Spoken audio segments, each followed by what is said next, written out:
سبحان الذي أسرى بعبده ليلا من المسجد الحرام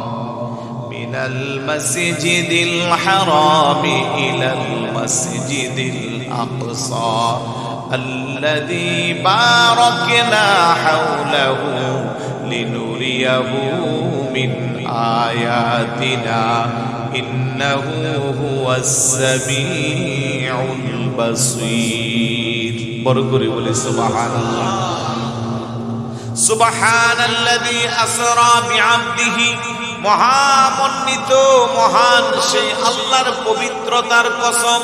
সুবহান সুবহান বলা হয় সমস্ত অক্ষমতা অপারগতা ত্রুটি বিচ্যুতি সব কিছু থেকে পুত পবিত্র। আল্লাযী আসরা যিনি ভ্রমণ করিয়েছেন বিআবদিহি তার প্রিয় বান্দাকে। বড় করে বলি সুবহানাল্লাহ। কিছু কথা বলি যারা সশরীরে মেরাজকে অস্বীকার করে। আপনি যে ১৫০০ বছর পরে এসে রাসূলের মেরাজকে অস্বীকার করবেন, সশরীরে মানবেন না, এটা আমার আল্লাহর কুদরতের রাডার দিয়া ১৫০০ বছর আগেই অনুধাবন করতে পেরেছে। এই জন্য মেরাজের আলোচনা যে আয়াতে শুরু করছে, শুরুতে আল্লাহ শব্দ নিয়েছেন সুবহান। সুবহান মানে পুত পবিত্র। বলেন সুবহান মানে কি? পুত পবিত্র। যাবতীয় অক্ষমতা দুর্বলতা অপারগতা ত্রুটি বিচ্যুতি সব কিছু থেকে আমার আল্লাহ পুত পবিত্র। বড় করে বলি সুবহান। কারণ রাসূলুল্লাহকে মেরাজ করাইছে কে? জোরে পিছনে আওয়াজ দেন কে? পৃথিবীর কোন রাজা বাদশা মেরাজ করার নাই, মেরাজ করাইছে স্বয়ং আমার আল্লাহ। তাহলে আল্লাহর শানে অক্ষমতা অপারগতা ত্রুটি বিচ্যুতি পারবো না এই কথা কখনো যায়? যে আল্লাহ কুন বললে তৎক্ষণাৎ হয়ে যায় ফায়াকুন, সেই আল্লাহ পারে না, সেই আল্লাহর দ্বারা অসম্ভব এটা কখনো হতে পারে? এই জন্য আল্লাহ আয়াতের শুরুতে শব্দ নিয়েছেন সুবহান। আশ্চর্যজনক কিছু শুনলেও আমরা বলি কি? সুবহানাল্লাহ। আল্লাহ কো আল্লাযী আসরা বিআবদিহি, ভ্রমণ করিয়েছি আমি আল্লাহ। এই আয়াত থেকে আমি 7টা প্রশ্ন করব, দেখবেন 7টা প্রশ্নের উত্তর এই আয়াত থেকে পাওয়া যায়। ভ্রমণ করাইছে কে? কাকে করাইছে? আল্লাহর হাবিবকে। বলেন কাকে? 1 নম্বর প্রশ্ন, ভ্রমণ করাইলো কে? জবাব আল্লাহ। কাকে করাইলো? আল্লাহর প্রিয় হাবিব। 3 নম্বর প্রশ্ন, ভ্রমণ কোথায় থেকে হয়েছে? মিনাল মাসজিদিল হারাম। 4 নম্বর প্রশ্ন, ভ্রমণ কোথায় পর্যন্ত হয়েছে? ইলাল মাসজিদিল আকসা, মসজিদ আকসা পর্যন্ত। 5 নম্বর প্রশ্ন, ভ্রমণ কখন হয়েছে? লাইলান, রাতের বেলা। 6 নম্বর প্রশ্ন, কত সময় ব্যাপী? রাতের কিঞ্চিত সময়ে। 7 নম্বর প্রশ্ন, কেন ভ্রমণ করাইছে? লিনুরিয়াহু মিন আয়াতিনা, নিদর্শনাবলী দেখানোর জন্য। সুবহানাল্লাহ বলবেন। আয়াত থেকে প্রমাণ, ভ্রমণ করাইলো কে? আল্লাহ। কাকে করাইলো? আল্লাহর হাবিবকে। কোথায় থেকে? মিনাল মাসজিদিল হারাম, কোথায় পর্যন্ত? ইলাল মাসজিদিল আকসা, কখন করাইছে? লাইলান, রাতের বেলা। কত সময় ব্যাপী? রাতের কিঞ্চিত সময়ে। কেন করাইছে? লিনুরিয়াহু মিন আয়াতিনা। চিৎকার করে বলি সুবহানাল্লাহ। তাইলে যেই ভ্রমণের নিসবত আল্লাহর সাথে, ওইখানে কি আমার মতো মোল্লা কাল্লার কোনো প্রশ্ন থাকতে পারে? এ আওয়াজ দিয়ে বলুন পারে? তো যারা আজকে আপত্তি তুলতেছে আমি তাদের বলতে চাই, ভ্রমণ দুনিয়ার কোন রাজা বাদশা করার নাই। আল্লাহ সুবহানাহু ওয়া তাআলা আল্লাহর প্রিয় হাবিবকে মেরাজে আরশ আজিমের মহান সিংহাসনে একসাথে বসাইয়া প্রেমের আলাপ করবে। ফেরেশতা জিবরাইলকে পাঠাইলো, ও ফেরেশতা যাও আমার হাবিবকে বলো, ইন্নাল্লাহা ইয়াশতাকু ইলা লিকাইকা ইয়া রাসূলুল্লাহ। ওগো হাবিব, আল্লাহ পাঠিয়েছে, আপনার যদি কোনো আপত্তি না থাকে আপনাকে মেহমানে আলা বানাইয়া আমি জিবরাইল খাদেম হইয়া আরশ আজিমের মহান সিংহাসনে আল্লাহর সাথে আপনাকে আল্লাহ সাক্ষাৎ দেওয়ার জন্য আমারে পাঠাইছে। সুবহানাল্লাহ বলবেন না? জিবরাইল আসলো উম্মে হানি রাদিয়াল্লাহু তাআলা আনহার ঘরে, আমার নবী আরাম ফরমাচ্ছে। জিবরাইল এসে বলে, আল্লাহ তোমার বন্ধু তো ঘুমাচ্ছে, আমি কি করব? আল্লাহ কো, ইয়া জিবরাইল আব্বিল আলা কদামাইয়া, আমার হাবিবের কদমের মধ্যে জিহ্বা দিয়া চুমা লাগা। সুবহানাল্লাহ বলবেন না? হাবিবের ঘুম ভাঙলো। জিবরাইল প্রস্তাব দিল, আপত্তি না থাকলে আল্লাহ বলছে আপনাকে নিয়ে যাওয়ার জন্য। আহারে মুসলমান, কেমন নবীর উম্মত হইলে একটু চিন্তা করলা না? যেখানে মুসা কালিমুল্লাহ তোর পাহাড়ে কো রব্বি আরিনি, আল্লাহ দেখা দাও, রব্বি আরিনি, আল্লাহ দেখা দাও। আল্লাহ বলে লাং তারানি, দেখতে পারবা না। আর ওইখানে তোমার নবী আমার নবী আরাম ফরমাচ্ছে। আল্লাহ বলতেছে জিবরাইল ইন্নাল্লাহ ইয়াশতাকু ইলা লিকাইকা ইয়া রাসূলুল্লাহ, আমার হাবিবকে আমার পক্ষ থেকে প্রস্তাব দাও। হাবিবের যদি কোনো আপত্তি না থাকে, হাবিব যদি সম্মতি জ্ঞাপন করে, আমি আরশ আজিমের উপরে আমার বন্ধুকে মেহমান বানাইবো। সুবহানাল্লাহ। গেলেন নবী খোদার আরশে,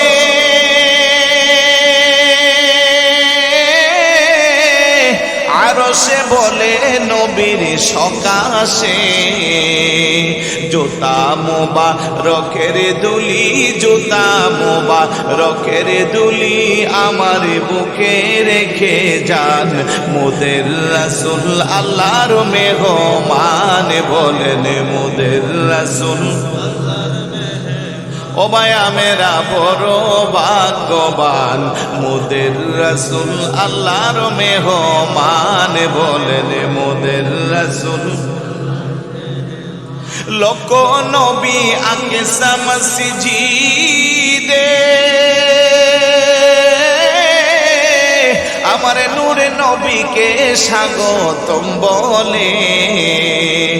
ইমামে হয়া মার নবী, ইমামে হয়া মার নবী, সবে নবী মুসল্লি হন মোদের রাসূল আল্লাহর মেহমান। মারহাবা বলবেন না?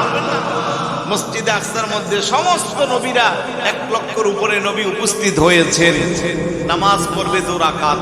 আদম নবী মনে মনে ভাবতেছে আজকে নামাজের ইমামতি আমারে ছাড়া কে করবে, যেহেতু আমি আবুল বাশার। সুবহানাল্লাহ না? ইব্রাহিম খলিলুল্লাহ আলাইহিস সালাতু ওয়াসসালাম ভাবতেছে আমি যেহেতু আল্লাহর বন্ধু, আমার ছাড়া আর ইমামতি কে করবে। মুসা কালিমুল্লাহ মনে মনে ভাবতেছে আমি তো একটু হলো উত্তর পাহাড়ে আল্লাহর সাথে সাক্ষাৎ হয়েছে, সুতরাং আজকের ইমামতির দায়িত্ব বোধ হয় আমাকে পালন করতে হবে। সবাই আপন আপন জায়গায় ব্যস্ত। আল্লাহ কো জিবরাইল আমার হাবিবকে বলো সুজা ইমামতির মুসল্লায় দাঁড়াইয়া আজকে নামাজ 2 রাকাত ইমামতি করবে। আর এই সুন্দর আয়োজন আমি সাজাইছি আমার হাবিবকে ইমামুল আম্বিয়া বানানোর জন্য। বড় করে বলে সুবহানাল্লাহ। আর কোন নবীর শানে ইমামুল আম্বিয়া বলা যাবে? কেউ কি কোনো আম্বিয়াদের ইমাম হয়েছে? আমার নবীকে আল্লাহ বানাইছে। সুবহানাল্লাহ না? খলিলুল্লাহ যিনি উনিও আল্লাহর বন্ধু, হাবিবুল্লাহ যিনি উনিও আল্লাহ বন্ধু। পার্থক্য আছে না নাই? জোরে বলুন আছে না নাই? খলিলুল্লাহ হলো ওই বন্ধু যিনি সদাই সর্বদা আল্লাহকে খুশি করার জন্য পাগল পারা, আর হাবিবুল্লাহ ওই বন্ধু যাকে খুশি করার জন্য আল্লাহ নিজে পাগল পারা। লোক নবী আগে মসজিদে, আমার নূরে নবীকে স্বাগতম বলে। ইমামে হয়া মার নবী, ইমামে হয়া মার নবী, সবে নবী মুসল্লি হন মোদের রাসূল আল্লাহর মেহমান। বলেন মোদের রাসূল ও ভাইয়া মেরা বড় ভাগ্যবান, মোদের রাসূল আনে। বলেন মোদের রাসূল জিবরাইলে কই কান্দিয়া আমারে আরজি বলবেন গিয়া গো। সুবহানাল্লাহ না? সপ্তম আসমানের পরে জিবরাইল আমিন কো ইয়া রাসূলুল্লাহ লাউ দানাউতু মিসলা শাআবাতিন লা উহরিকাত, আমি যদি আর এক চুল পরিমাণ সামনে অগ্রসর হয় আল্লাহর নূরের তাজাল্লির বদৌলতে জলে পুরে সারখার হয়ে যাব। সুতরাং আমি তো আর যেতে পারলাম না। এখন একটা প্রশ্ন, আকীদার প্রশ্ন প্রসঙ্গক্রমে আসছে বলে ফেলি, জিবরাইল কি নূরের তৈরি না মাটির তৈরি? ফেরেশতারা কিসের তৈরি? এই পিছনে আওয়াজ দেন, ফেরেশতারা কিসের তৈরি? তাহলে সমস্ত ফেরেশতা নূরের তৈরি। তো ফেরেশতাদের যিনি সর্দার সাইয়্যিদুল মালায়েকা জিবরাইল আলাইহিস সালাতু ওয়াসসালাম, উনি কি নূরের না মাটি?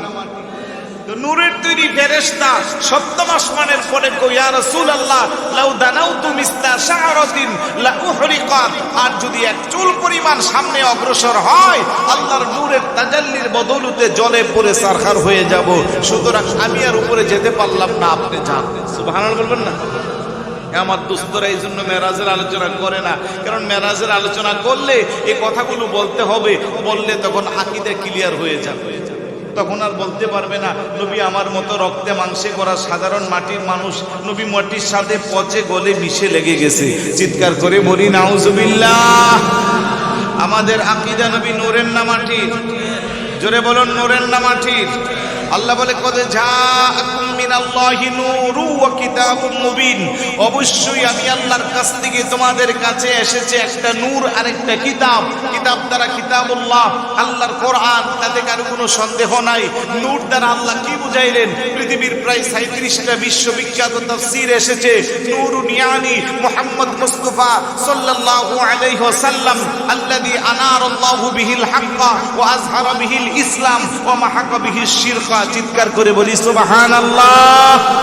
নূর দ্বারা আল্লাহ আল্লাহর হাবিবকে বোঝাচ্ছে যে এই নূরের আলোতে গোটা পৃথিবী উদ্ভাসিত হয়েছিল, গোটা পৃথিবীর মধ্যে ইসলাম প্রকাশ হয়েছিল, শিরক বেদাত জীবনের জন্য ধ্বংস হয়েছে। সেটা আর কারো নূর না, আপনার নবী আমার নবীর নূর মুবারক। তো এই কথাই বলতেছি, জিবরাইলে কই কান্দিয়া আমার আরজি বলবেন গিয়া গো, ফুল সিরাত পার করব উম্মতে, ফুল সিরাত পার করব উম্মতে, আপনি যাদের পেরেশান মুদের রাসূল আল্লাহর মেহমান, বলেন মুদের রাসূল। ও মায়া মেরা বড় ভাগ্যবান মুদের রাসূল। আল্লাহ বলে দোস্ত আমার, আরিফজি যত শুনবো আপনার গো। সুবহানাল্লাহ বলবেন না? প্রেমের আলাপ চলে। আল্লাহ বলে, আল্লাহ বলে দোস্ত আমার, আরিফজি যত শুনব তোমার গো, যা চাইবে তা পাইবে আপনি, যা চাইবেন তা পাইবেন আপনি, করব না কই অপমান মুদের রাসূল আল্লাহর মেহমান, বলেন মুদের রাসূল। উম্মতেরই গুনাহ লইয়া আমারে নূরে নবীজি কই কান্দিয়া গো, উম্মতের ওই গুনাহ লইয়া আমারে নূরে নবীজি কই কান্দিয়া গো, উম্মতের জান্নাতি দিয়া, উম্মতের জান্নাতি দিয়া, শান্তি দাও হাবিবের প্রাণ মুদের রাসূল আল্লাহর মেহমান, বলেন মুদের রাসূল। ও মায়া মেরা বড় ভাগ্যবান মুদের রাসূল। মারহাবা বলবেন না? আর একটু জোরে বলুন না মারহাবা। আমি যে কথা বলছিলাম, আল্লাহ আমার নবী আপনার নবীকে মেহমান বানাচ্ছে। সুবহানাল্লাহ বলবেন না? আল্লাযী আসরা বিআবদিহি, সুবহানের পরে বলেন আল্লাযী আসরা বিআবদিহি, যাকে ভ্রমণ করিয়েছেন কে? আরেকটু জোরে বোঝার জন্য ভালো করে জবাব দিতে হবে, কে? আল্লাহ। কিছু প্রশ্ন আছে এখানে, অনেকের জাগ্রত হতে পারে, এই জন্য জবাব দিয়ে দিচ্ছি।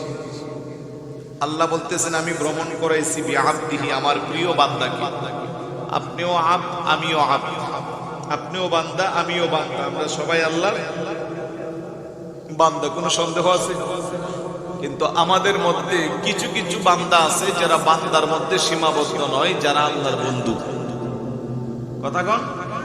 তা আল্লাহর বন্ধুর মধ্যে যারা আছে তাদের মধ্যে সর্বশ্রেষ্ঠ যিনি, উনি হলেন আমার নবী আপনার নবী। বড় করে বলি সুবহানাল্লাহ। আমার যখন বলা হয়েছে আমার বান্দা, তখন তার গুরুত্ব কম না বেশি? এখানে 10টা মোবাইল আছে, আমি একটা মোবাইল ধরে বলবো যে এটা আমার মোবাইল, তখন বাকি 9টার চেয়ে বেশি। টুপি এখানে 10টা আছে, আমি যদি বলি এটা আমার টুপি, কারণ ব্যক্তি হিসেবে আমি যেহেতু আজকের মাহফিলের প্রধান বক্তা, আমাকে একটা চেয়ার দেওয়া হয়েছে। আমি বয়সে কম, এলেমে কম, যোগ্যতা কম, কারণে অকারণে পোস্টারে নাম দিয়ে একটা চেয়ার দিয়ে বসাইছেন। এখন 10টা টুপির থেকে আমি যখন টান দিয়ে বলবো এটা আমার, কারণগতভাবে এটার মর্যাদা বাকি 9টার চেয়ে বেশি হবে। কথা বলেন ঠিক না?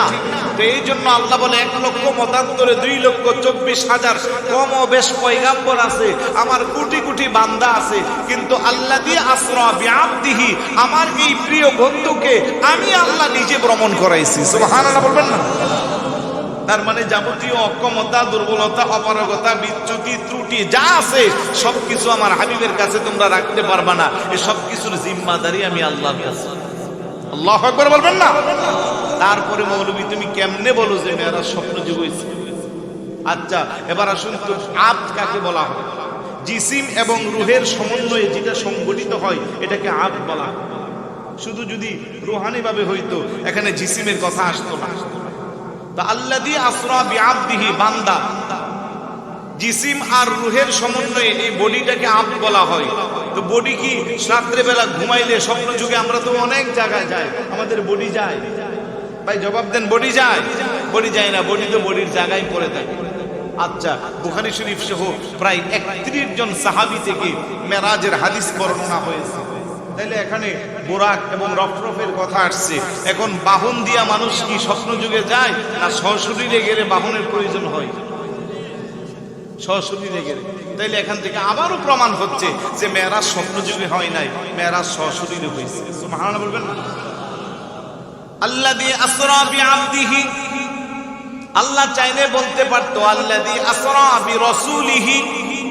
আল্লাহ আপনি রাসূল না বলে কেন আবদ বলছেন? মুফাসসিরিন কেরাম তার ব্যাখ্যা দিচ্ছেন, রাসূল বলা হয় যিনি আল্লাহ থেকে জমিনে আসে, আর আবদ বলা হয় যিনি জমিন থেকে আল্লাহর কাছে যায়। বড় করে বলি সুবহানাল্লাহ। আল্লাহ থেকে জমিনে আসলে তার মর্যাদার চেয়ে জমিন থেকে যিনি আল্লাহর কাছে যায় তার মর্যাদা বেশি। এই জন্য আল্লাহ বিরাসূলিহি না বলে বিআবদিহি বলেছেন। আবার কেন বিআবদিহি বলেছেন? দ্বিতীয় কারণ অনেকে বর্ণনা করেছে, ঈসা নবী যখন 4র্থ আসমানে উঠলো, ঈসা নবীর উম্মতেরা বলতে লাগলো আমাদের নবী আল্লাহর পুত্র। বড় করে বলি নাউজুবিল্লাহ।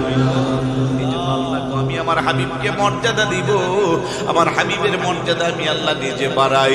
সুতরাং হাবিবের মেরাজের ভ্রমণের পরে কেউ যেন আপত্তি করতে না পারে, এই জন্য বিআবদিহি বলে আল্লাহ উবুদিয়তের মর্যাদা, বান্দার মর্যাদা, বান্দার মধ্যে সর্ব উৎকৃষ্ট বান্দার মর্যাদা দিয়েছেন। সুবহানাল্লাহ।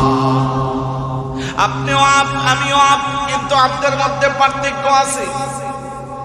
রাসূলুল্লাহ আল্লাহর প্রিয় বান্দা, আল্লাহ স্বীয় প্রিয় বান্দার ভ্রমণের দায়িত্ব নিয়েছেন। বিরাসূলিহি বলতে পারতো, বিনবিহি বলতে পারতো, আল্লাহ কোনা বিআবদিহি বলে আমি আমার হাবিবের মর্যাদাকে বাড়াইছি। সুবহানাল্লাহ। আল্লাযী আসরা বিআবদিহি লাইলান, আল্লাহকে আমি ভ্রমণ করাইছি রাতের বেলা। কেন করাইছেন? লিনুরিয়াহু মিন আয়াতিনা, আমি আল্লাহর নিদর্শনাবলী দেখানোর জন্য। এখানে আরেকটা প্রশ্ন রাখতে চাই, দেখানোর জন্য রাতের চেয়ে দিন হইতো উত্তম, ঠিক না? আপনারা যদি কোথাও দেখার জন্য ভ্রমণ করেন তাইলে দিনে ভালো না রাত্রে ভালো? ভাই একটু জবাব দেন না, পিছনে মনে আমার কথা বুঝতেছেন। দেখার জন্য, ভ্রমণের জন্য রাতের চেয়ে দিন উত্তম। আপনি বিশ্বের যেই জায়গায় যান রাত্রে বেলা ভ্রমণ করলে অন্ধকার, দিনে ভ্রমণ করলে চক্ষু যেদিকে তাকাইবেন আল্লাহর কুদরতের নিদর্শনাবলী দেখতে পারবেন। সুবহানাল্লাহ বলবেন না? তো আল্লাহ আপনি বলতেছেন যে আপনার হাবিবকে আপনি ভ্রমণ করাচ্ছেন দেখানোর জন্য, আর ওই দিক দিয়ে ভ্রমণ করতেছেন রাতের বেলা। তাও যদি রাতটা যদি পূর্ণিমার চাঁদ হতো, 13, 14, 15 চন্দ্র মাসের, তাও বুঝতাম। কিন্তু আপনি ডেটটাও করেছেন 26 তারিখ দিবাগত রাত, যেই সময়ে পঞ্জিকার ভাষায় বলা হয় অমাবস্যা, ঘোর অন্ধকার। চন্দ্র মাসের শেষের দিকে নিজের হাত নিজে সামনে দিলে দেখা যায় না, এতটাই ঘোর অন্ধকার থাকে। তো অন্ধকার সময়ে আপনি আপনার হাবিবকে ভ্রমণ করাচ্ছেন, দিনের বেলা না রাতের বেলা, তার রহস্য কি? উলামায়ে কেরাম জবাব দিচ্ছে, দিনের বেলা আলো দেয় সূর্য, রাতের বেলা আলো দেয় চন্দ্র। কিন্তু সূর্য চন্দ্রকে যদি জিজ্ঞাসা করেন তোমার আলোর উৎস কি, তাহলে কি জবাব দিবে? আল্লাহ বলে লাউলা মুহাম্মাদুন ওয়া উম্মাতুহু লামা খালাকতুল জান্নাতা ওয়ালান নার ওয়ালাল লাইলা ওয়ালান নাহার ওয়ালাশ শামসা ওয়ালাল কমার ওয়ালা নাবিয়্যা মুরসালা ওয়ালা মালাকাম মুকাররাবা। চিৎকার করে বলি না সুবহানাল্লাহ। আল্লাহকে আমি যদি আমার দোস্ত হাবিবুল্লাহকে না বানাইতাম, আমি চন্দ্র বানাইতাম না, সূর্য বানাইতাম না, দিন বানাইতাম না, রাত বানাইতাম না, জান্নাত বানাইতাম না, জাহান্নাম বানাইতাম না, অসংখ্য অগণিত নবী রাসূল সৃষ্টি করতাম না, অসংখ্য অগণিত ফেরেশতা বানাইতাম না।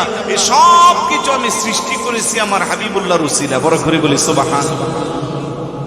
তো যার উসিলায় চন্দ্র আলো পায়, সূর্য আলো পায়, ওই নবী ভ্রমণ করবে। এখানে কি চন্দ্র সূর্যের আলোর প্রয়োজন আছে? জোরে বলুন আছে। কারণ আমার নবী নিজেই তো আলোকবর্তিকা। ওই যে বললাম না কত যা আছেন মিনাল্লাহি নূর। তো নূর যখন সামনে ভ্রমণ করবে আর অন্ধকার থাকবে না, নূরের আলো দিয়া বাকি সবকিছু নূরান্বিত হয়ে যাবে। আর একটু জোরে কি সুবহানাল্লাহ বলা যাবে না? আচ্ছা, আরেক ব্যাখ্যায় আসছে যে দিনের বেলা নিছি, রাতের বেলা না নিয়ে, এই কারণে রাতের বেলা প্রেমিক প্রেমিকার খেলা জমে ভালো, ঠিক না? যারা আল্লাহর ওলি হয়, আল্লাহর বন্ধু হয়, আমরা তো 5 ওয়াক্ত নামাজ পড়ে শেষ, তারা ইশরাক করে, আওয়াবিন করে, তাহাজ্জুদের মুসল্লায় সিজদায় অবনীত চিত্ত করে, চোখের পানি দিয়া যখন গাল ভিজায়, মুনাজাতে যখন কান্না করে, বাঁশখালীর ভাঙ্গা করে, আল্লাহর সেই প্রিয় বান্দা তাহাজ্জুদের মুসল্লায় চিৎকার দে, ছোট্ট করে ডাক দে, পাশের মানুষটা তার কান্নার আওয়াজ শুনে না, কিন্তু সেই আওয়াজটা আরশ আজিমের আল্লাহর সিংহাসনে পৌঁছে যায়। বড় করে বলি সুবহানাল্লাহ। নাফিল আল্লাহর ওলি হয়েছে, আছে নাকি? তাহাজ্জুদ নাফিল আল্লাহর ওলি হয়েছে। আপনি হক্কানি রব্বানি ওলি আল্লাহর জীবনী পড়েন, তারা এশারের নামাজের ওযু দিয়ে বেশিরভাগ ফজরের নামাজ পড়ছে। সুবহানাল্লাহ বলবেন না? তাহলে প্রেমিক বান্দাদের প্রেম আল্লাহর সাথে বিনিময় হয় কখন? রাতের বেলা। বলেন না কখন? দিনের চেয়ে রাতটাই উত্তম, এই জন্য আল্লাহ রাতকে বেছে নিয়েছে। মারহাবা বলবেন না? আরেকটু জোরে বলুন না মারহাবা। তারপরে আল্লাহ বলেন মিনাল মসজিদিল হারাম। লাইলানের আরেকটা ব্যাখ্যা আছে, লাইলান বলা হয় রাতকে ছোট করতে করতে করতে করতে করতে আর ছোট করা যায় না, ওই অংশটাকে বলা হয় লাইলান। বড় করে বলি সুবহানাল্লাহ। আমার যে সমস্ত ভাইয়েরা মেরাজ নিয়ে আপত্তি করে, তারা বলবে আপনারা তো বলেন মেরাজ হয়েছে 27 বছর, ওই দিক দিয়ে আল্লাহ বলতেছে লাইলান রাতের কিঞ্চিত সময়। এখন একটা তাদের প্রশ্ন এখানে আছে না নাই? তাদের প্রশ্নের জবাবটা দেওয়ার জন্য বেশি কিছু দরকার নাই, আধুনিক বিজ্ঞান আমাদের জন্য যথেষ্ট। কথা কোন ঠিক কিনা? প্রশ্নের উত্তরটা রেখে গেলাম। এই যে আমার হাতে এটা কি? আওয়াজ দেন। এখন বাজতেছে 12টা 7 মিনিট, সম্ভবত 12টা 7, হ্যাঁ বরাবর 8 মিনিট। এই ঘড়ির মধ্যে একটা ঘন্টার কাঁটা আছে, একটা মিনিটের, আরেকটা আছে সেকেন্ড, ঠিক না? আর ঘড়িটা চলার জন্য পিছনে কি আছে? ব্যাটারি আছে। বলেন না কি আছে? এখন মনে করেন আমি এই 12টা 8 মিনিট 25 সেকেন্ডের সময় পিছনের ব্যাটারিটা খুলে দিলাম, এখন কি কাঁটাগুলো আর ঘুরবে? জায়গায় যেমনি আছে স্টপ করে থাকবে। 1 মাস পরে আমি যদি আবার এই জায়গায় ব্যাটারি লাগাই, তখন আপন গতিতে এটা ঘুরতে থাকবে। তাইলে রাতের কিঞ্চিত সময়ে আল্লাহ বলতেছে, ওই দিক দিয়ে আবার ব্যাখ্যায় হাদিসে বা আমরা বলতেছি যে মেরাজ হয়েছে 27 বছর। এখন আপত্তি যারা করে তাদের একটা প্রশ্নের সুযোগ পেয়ে গেল। তাদের জবাব হলো, দেখো ভাই, রাসূলুল্লাহ মেরাজ থেকে এসে দেখতেছে এখনো উম্মে হানি রাদিয়াল্লাহু তাআলা আনহার ঘরের শিকলটা লড়তেছে। যে পানি দিয়ে উযু করছিল সেই পানিটা এখনো গড়াগড়ি খেয়ে যাচ্ছে। যেই বিছানায় আরাম ফরমাচ্ছিল বিছানায় এখনো গরম গরম ভাব আছে। আরেকটু জোরে কোন সুবহানাল্লাহ। মাঝখানে পার হয়ে গেল কয় বছর? 27 বছর। বলে এটা কেমনে? বলে এটা এমনি। কারণ এই ছোট্ট একটা গড়ি চলার জন্য তার পিছনের একটা ব্যাটারি, গড়িটা যদি হয় একটা যান আর তার প্রাণ হলো ছোট্ট ব্যাটারি, ঠিক একইভাবে গোটা পৃথিবীটা হইল একটা যান আর ওই যানের প্রাণ হইল নবী দু জাহান। জোরে বলুন সুবহানাল্লাহ। আল্লাহ যেহেতু আল্লাহর হাবিবকে প্রেম বিনিময়ের জন্য নিয়ে গেল, জান যেহেতু, প্রাণ যেহেতু নাই, জানের জায়গা জান আছে। 27 বছর পরে প্রেম শেষ করে আবার যখন আসছে, তখন আপন গতি থেকে সবকিছু আবার চলা শুরু হয়ে গেছে। এত আস্তে সুবহানাল্লাহ। এটা বোঝার জন্য বেশি লাগে না তো? সূরা কাহাফে যান, আসহাবে কাহাফের 7 জন আল্লাহর ওলি যারা এক ঘুমে 309 বছর পার করছে, কোরআনে আছে স্পষ্ট। তাহলে আল্লাহর ওলি যদি এক ঘুম দিয়ে 309 বছর পার করতে পারে, যার জন্য আল্লাহ দুনিয়া সাজাইলো, যদি দোজাহানের বাদশা, নবীদের নবী, ইমামুল আম্বিয়া, আশরাফুল আম্বিয়া, সাইয়্যিদুল আম্বিয়া, ওই নবীরে আল্লাহ প্রেম বিনিময়ের জন্য আরশ আজিমে নিবে, 27 বছর, এটা কি বেশি? জোরে বলুন বেশি? তো নবী আসলো, এখন সবকিছু আবার জায়গা থেকে আগের মতো চলতে শুরু হয়ে গেল। জোরে বলুন না সুবহানাল্লাহ। কোথায় থেকে? মিনাল মসজিদুল হারাম, মসজিদে হারাম থেকে ভ্রমণ কোথায় পর্যন্ত? ইলাল মসজিদুল আকসা, মসজিদে আকসা পর্যন্ত। আল্লাযী বারাকনা হাওলাহু, যার চতুর্দিক দিয়ে ছিল বরকত মণ্ডিত। লিনুরিয়াহু মিন আয়াতিনা, আল্লাহ বলে আমার নিদর্শনাবলী দেখানোর জন্য আমি ভ্রমণ করাইছি। ইন্নাহু হুয়াস সামিউল বাসীর, নিশ্চয়ই আল্লাহ সর্বদ্রষ্টা সর্বশ্রোতা। বড় করে বলি সুবহানাল্লাহ। আমার ভাইয়েরা, বাবারা, এই মসজিদে হারাম থেকে মসজিদে আকসা পর্যন্ত এই ভ্রমণকে যদি কেউ অস্বীকার করে, তার ঈমান থাকবে না, সঙ্গে সঙ্গে সে কাফের হয়ে যাবে, যেহেতু সরাসরি কোরআন দ্বারা সাবেত। এবার আসুন, মসজিদে আকসা থেকে প্রথম, দ্বিতীয়, ক্রমান্বয়ে সপ্তম আসমান, এটা মুতাওয়াতির বা মশহুর হাদিস দ্বারা প্রসিদ্ধ।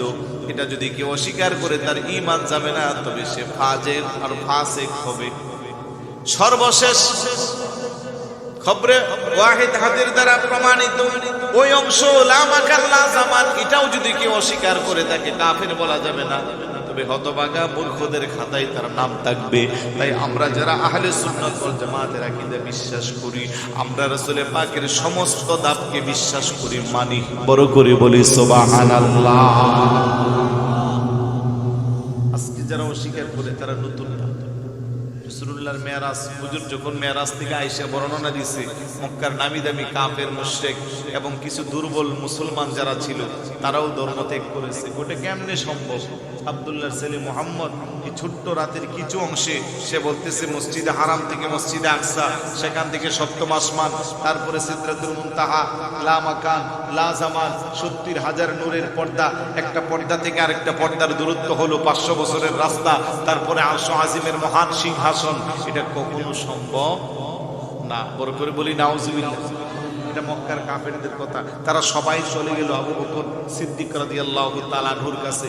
আচ্ছা, তুমি তো সবচেয়ে ভালো চিনো তোমার ছোটকালের খেলার সাথে। আচ্ছা আবু বকর, বলো তো, রাতের এই কিঞ্চিত সময়ে এত লম্বা ভ্রমণ কি একজন মানুষ দ্বারা করা সম্ভব? রাসূলুল্লাহ বলতেছে, কে বলছে? আরে আমরা কেন বানায় বলবো, তোমার নবী তো বলতেছে। আমার আবু বকর বলতেছে, সাদ্দাকতা, আমার নবী বলে থাকলে এটা সত্য, তাতে কোনো সন্দেহ নাই। এই জন্য উনি সিদ্দিকে আকবর, উনি কি সিদ্দিকে আকবর। জমিনে সিদ্দিক অনেক আছে, কিন্তু সিদ্দিকে আকবর কেউ নাই। উনি আমার রাসূলের মেরাজকে নির্দ্বিধায়, কোনো বিনা বাক্যে একসাথে বিশ্বাস করেছে। সুবহানাল্লাহ বলবেন না? নবীর শ্রেষ্ঠ সাহাবী হযরত আবু বকর সিদ্দিকী, ভালোবেসে শুইল পাশে, ভালোবেসে শুইল পাশে, যায়া দেখো মদিনা, মদিনা, মদিনা, আশিক মুমিনের ঠিকানা।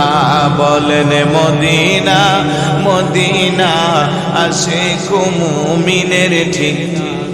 दीदार चे कादो तो मेरा, दीदार चे कादो तो मेरा, हो ना नबीर देवाना। मदीना, मदीना, आशिक मुमिनेर ठिकाना। बोलेन मदीना। জালালউদ্দিন সুয়ুতি ৭৫ বার দেখলো নবীজি। সুবহানাল্লাহ না বললেন, জালালউদ্দিন সুয়ুতি ৭৫ বার দেখলো নবীজি। এতবার দেখিয়াও নবী, এতবার দেখিয়াও নবী, তৃপ্তি তাহার মিটল না। মদিনা, মদিনা, আশিক মুমিনের ঠিকানা। বলেন মদিনা, মদিনা। दीदार चे कादो तो मेरा दीदार चे कादो तो मेरा होना नबीर देवाना मदीना मदीना आशिक मुमिनेर ठिकाना মারহাবা বলবেন না আর একটু জোরে বলুন মারহাবা আমার মায়েরা বাবারা আজকে যারা নবীর মেরাজ মানে না নবীর মেরাজ অস্বীকার করে তারা কেন মেরাজের কথাগুলো বলে না কারণ মেরাজুন নবী সাল্লাল্লাহু আলাইহি ওয়াসাল্লাম এমন একটা সাবজেক্ট এমন একটা বিষয় যেই বিষয়ে কথা বললে পয়েন্টে পয়েন্টে আমার নবীর শান বাড়ে বড় করে বলি সুবহানাল্লাহ আকীদার যতগুলো আপত্তিকর বিষয় আছে সবগুলোর জবাব আমার নবীর মেরাজের আলোচনাতে হয়ে যায় আল্লাহু আকবার বলবেন না এক নম্বরে কয়েকটা পয়েন্টে কথা বলবো আমরা নবীকে হায়াতুন নবী মানি কিন্তু আমাদের দেশে বহু মৌলবীরা কোন নবী মডা বড় করে বলি আর একটু জোরে বলি মেরাজ রজনীতে মসজিদে হারাম থেকে মসজিদে আকসা যখন যাচ্ছে আমার নবী কো মারাতু আলা মুসা লাইলাতা উসরিয়া বি ইনদা কুসাইবি আহমার ওয়া হুয়া কাইমুন ইউসাল্লি ফি কুবুরি মারাতু আলা মুসা লাইলাতা উসরিয়া বি ইনদাল কুসাইবিল আহমার ওয়া হুয়া কাইমুন ইউসাল্লি ফি কুবুরিহি আমি যখন মেরাজ রজনীতে ভ্রমণ করতেছিলাম কুসাইবে আহমদ নামক স্থান লাল বর্ণের জায়গা যখন আমি অতিক্রম করতেছি ওয়া হুয়া কাইমুন ইউসাল্লি ফি কুবুরি মুসা আলাইহিস সালাতু ওয়াস সালামকে আমি ওনার কবরের মধ্যে দাঁড়ানো অবস্থায় পেয়েছি বড় করে বলি সুবহানাল্লাহ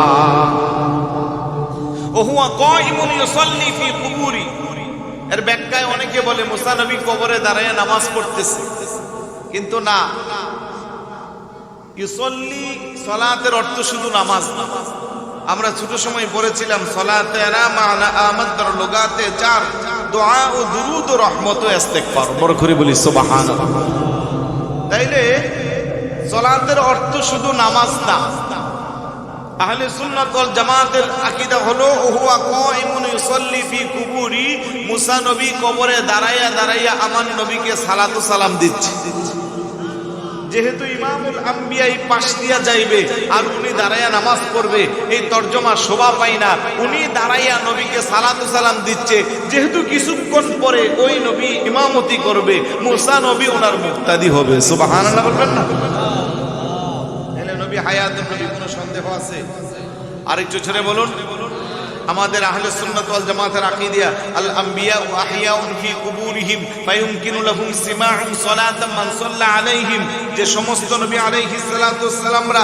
তাদের রওজা শরীফের মধ্যে জিন্দা অবস্থায় আছেন শুধু তারা জীবিত না ওই কবরে তারা নামাজ পড়ে ইকামত দেয় রিজিকেন ওহুম ইরজাকুন তাদেরকে আল্লাহ রিজিকের ব্যবস্থাও করে বড় করে বলি না সুবহানাল্লাহ আল আম্বিয়া ওয়া আহইয়াউন بعد 40 يوما من وفاتهم يسيرون كسائر الأحياء يكونون حيث ينزلهم الله ولحياة الأنبياء بعد موتهم شواهد আল্লাহ নবী বলে ইন্তেকালের 40 দিন পরে নবী আলাইহিস সালাতু ওয়াস সালামদের কবরের মধ্যে আল্লাহ পাক স্পেশাল ক্ষমতা দেয় ইয়াসিরুনা কাসাইরুল আহইয়া তখন তারা জীবিত মানুষের মতো বিশ্বের এক প্রান্ত থেকে আরেক প্রান্ত মুহূর্তের মধ্যে ভ্রমণ করতেও পারে জোরে বলি সুবহানাল্লাহ তাইলে আমাদের নবী না শুধু সমস্ত নবীরা রওজা শরীফে জীবিত আল্লাহ কো ইন্নাল্লাহা হাররামা আলাল আরদি আন তাকুলা আজসাদাল আম্বিয়া আমার নবী কো আল্লাহ জমিনের মাটিকে হারাম করে দিয়েছে কোন নবী আলাইহিস সালাতু ওয়াস সালামদের দেহ মুবারকে টাচ করতে পারবে না সুবহানাল্লাহ বলবেন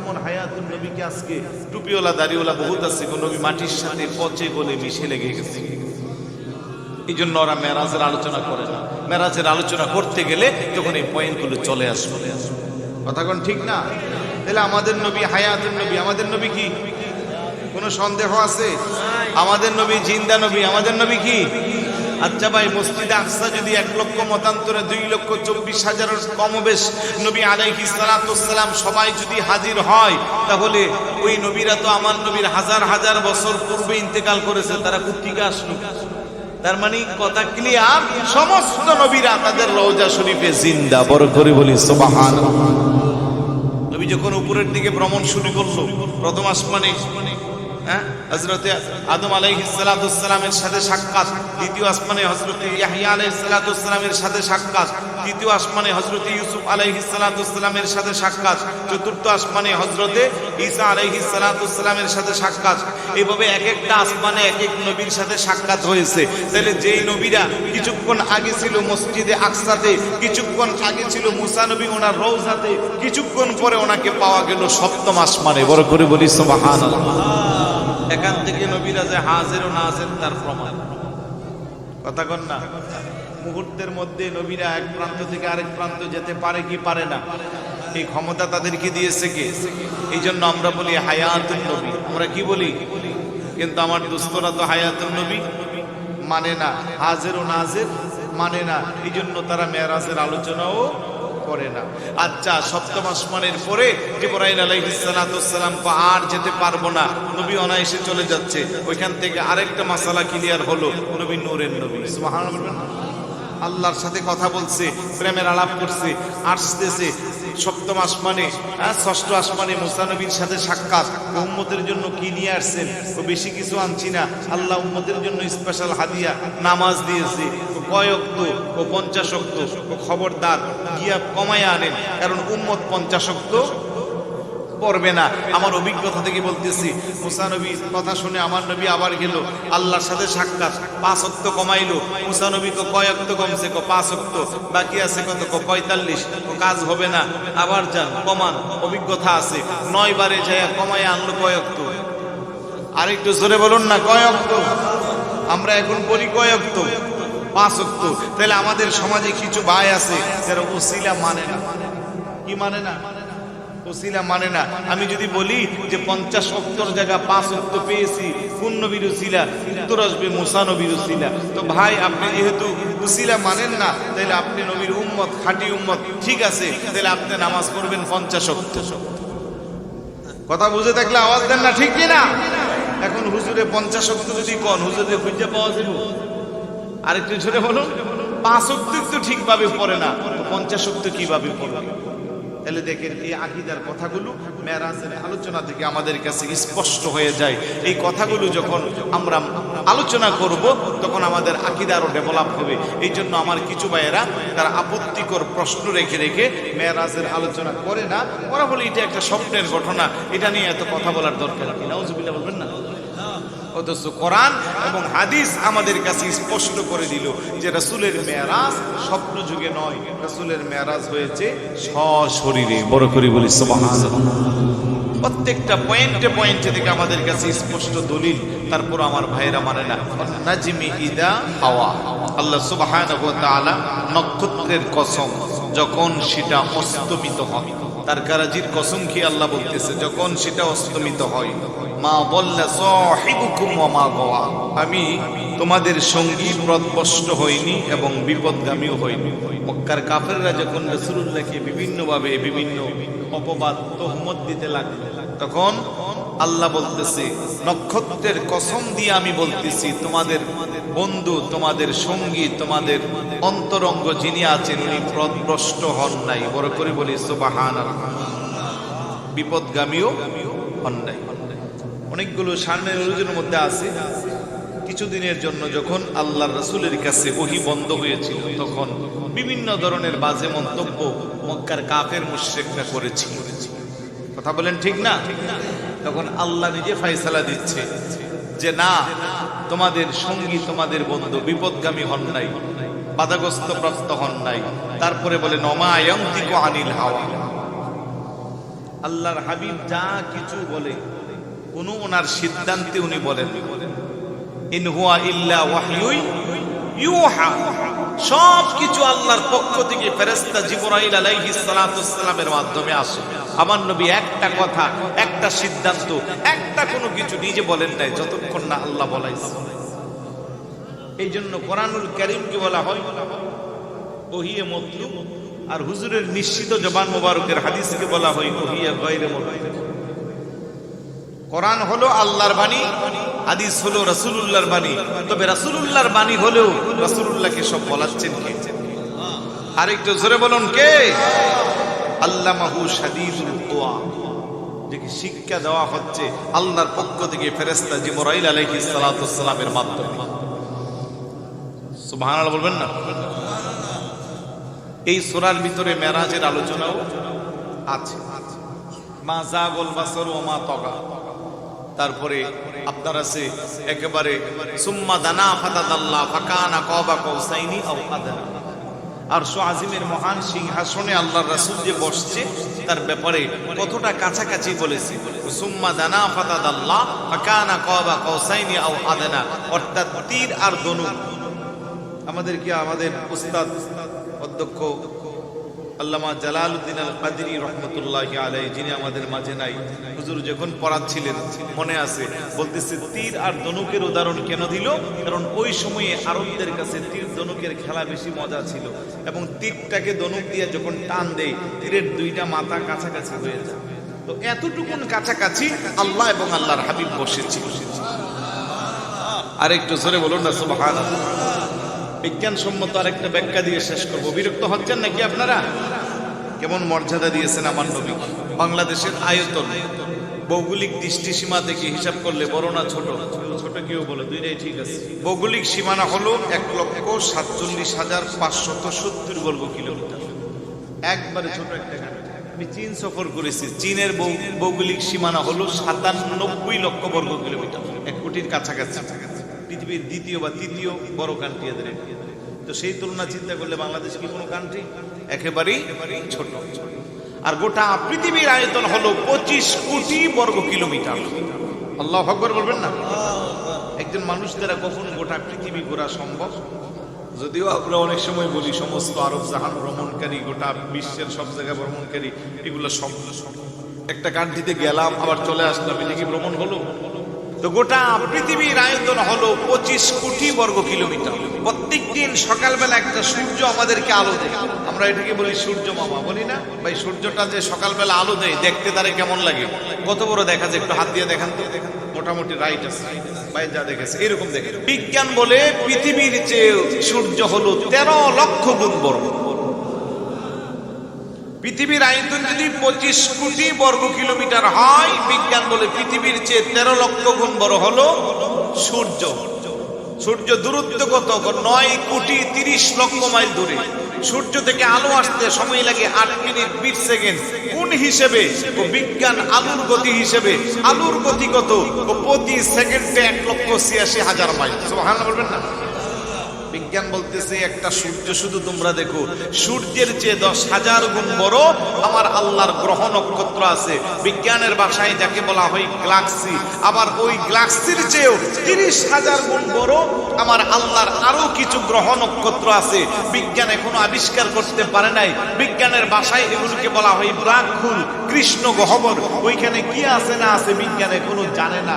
এই সব কিছুর বর্ণনা, আরো অনেক কিছুর বর্ণনা। ওই গ্যালাক্সির সংখ্যা কম করে আছে 10,000, একটা থেকে আরেকটার দূরত্ব 30,000 বছরের রাস্তা। সুবহানাল্লাহ বলবেন না? এই সব কিছুর বর্ণনা হলো প্রথম আসমানের নিচে, তারপরে প্রথম আসমান, তারপরে দ্বিতীয়, তারপরে তৃতীয়, তারপরে চতুর্থ, পঞ্চম, ষষ্ঠ, সপ্তম, সিদরাতুল মুনতাহা, লা মাকান, লা জামান, নূরের জগৎ। একটা পর্দা থেকে আরেকটা পর্দার দূরত্ব 500 বছরের রাস্তা। এরকম প্রায় 500 পর্দা অতিক্রম করে তারপরে মহান আরশ আজিমের মহান সিংহাসন লা মাকান লা জামান অতিক্রম করে ওই সিংহাসনের মধ্যে আল্লাহ সুবহানাহু ওয়া তাআলা মেরাজ রজনীতে আল্লাহর হাবিবকে মেহমানে আলা বানাইয়া ওই সিংহাসনে বসে আল্লাহ বলতেছেন, হাবিব এখানে আর কেউ নাই, আপনি আছেন, আমি আছি। আপনি বর্ষের মহান আরশ আজিমের মহান সিংহাসনে, আপনার সিংহাসনে বসেছেন। আপনার শরীর মুবারকের নিচে আছে আপনার জুতা মুবারক, জুতা মুবারকের নিচে আছে দোলাবালি মুবারক, তার নিচে আছে আমি আল্লাহর আরশ আজিম, তার নিচে লা মাকান, তার নিচে লা জামান, তারপরে 70,000 নূরের পর্দা। একটা পর্দা থেকে আরেকটা পর্দার দূরত্ব 500 বছরের রাস্তা। তারপরে আমি আল্লাহর সপ্তম আসমান, তারপরে ষষ্ঠ, তারপরে পঞ্চম, তারপরে চতুর্থ, তার নিচে তৃতীয়, তার নিচে দ্বিতীয়, তার নিচে প্রথম আসমান, তার নিচে 25,000 কোটি বর্গ কিলোমিটারের পৃথিবী, যেখানে সূর্য আছে, গ্যালাক্সি আছে, নেহারিকা আছে, বুধ আছে, মঙ্গল আছে, কৃষ্ণ গহ্বর আছে। এই সব কিছুর যেমন করে আমি আল্লাহ রব, ঠিক তেমন করে দোস্ত হাবিবুল্লাহ আমি আপনাকে বানাইছি রহমত। বড় করে বলি সুবহানাল্লাহ। আল্লাহ কো আমি হইলাম রব্বুল আলামিন, আর আমার দোস্ত আমি আপনাকে বানাইছি রহমাতাল লিল আলামিন। আপনার দোলা মুবারক, কদম মুবারক, দোলাবালি দিয়ে আপনি আমার আরশ আজিমকে ধন্য করেছেন। সুবহানাল্লাহ বলবেন না? আরশের মেহমান করেছেন আল্লাহ, কত শান কত মান মুর কামলিওয়ালা। ও গো মদিনাওয়ালা কর করুণা, ও গো মদিনাওয়ালা কর করুণা। দিদার দাও গো শাহে মদিনা, দিদার নবীর রওজা শরীফ দেখে মন ভরে না, নবীর রওজা শরীফ দেখে মন ভরে না। দিদার দাও গো শাহে মদিনা, দিদার জালি মুবারক দেখিলে এক নজর নূরেতে জলমল করে বেবিতর। ও গো রউফুর রহিম কাছে ডাক দাও না, ও গো রউফুর রহিম কাছে ডাক দাও না। দিদার দাও গো দিদার দাও গো শাহে মদিনা। নবীর রওজা শরীফ দেখে মন ভরে না, নবীর